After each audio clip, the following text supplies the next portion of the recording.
Its base design, which is a wheel, the Mowag in fact was a 6-wheeler, an 8-wheeler and a 10-wheeler, but this is the 6-wheeler, powered by a Detroit diesel. They're actually assembled in the USA and supplied to Canada, and if you look at it closely, if you recognise these things, you'll see it's fitted with a turret from a Scorpion, which was really a light tank in British service, armed with a 76mm gun.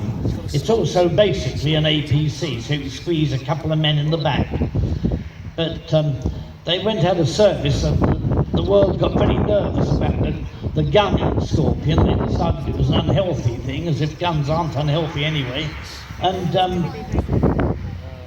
therefore the vehicle with the 76mm gun was taken out of service, particularly the Canadians being very careful about health and safety, more perhaps than most are. They took it quite seriously. If you can imagine this vehicle without the turret on, it's actually the basis as well. The Mowag Piranha is really the basis of a whole family of vehicles that are used all around the world.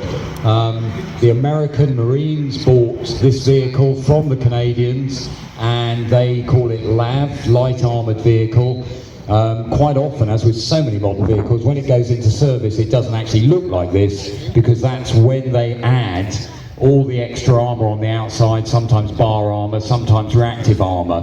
But there's 6 and 8 wheel versions of this, and it's now one of those most successful vehicles of pretty much all time.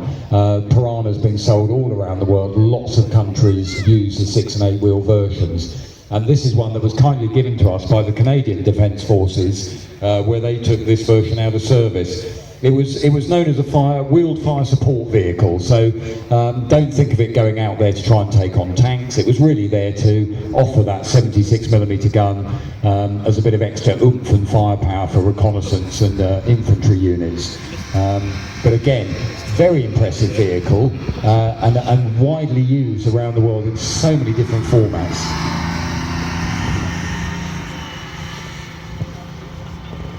In normal service, the Cougar would have a crew of 3 again. That's a driver and then a gunner and a commander in the turret.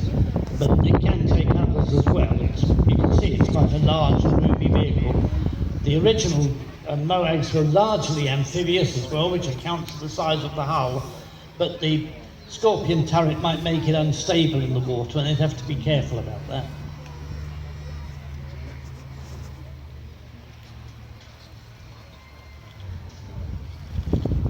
Oh yes, that's now. Sorry.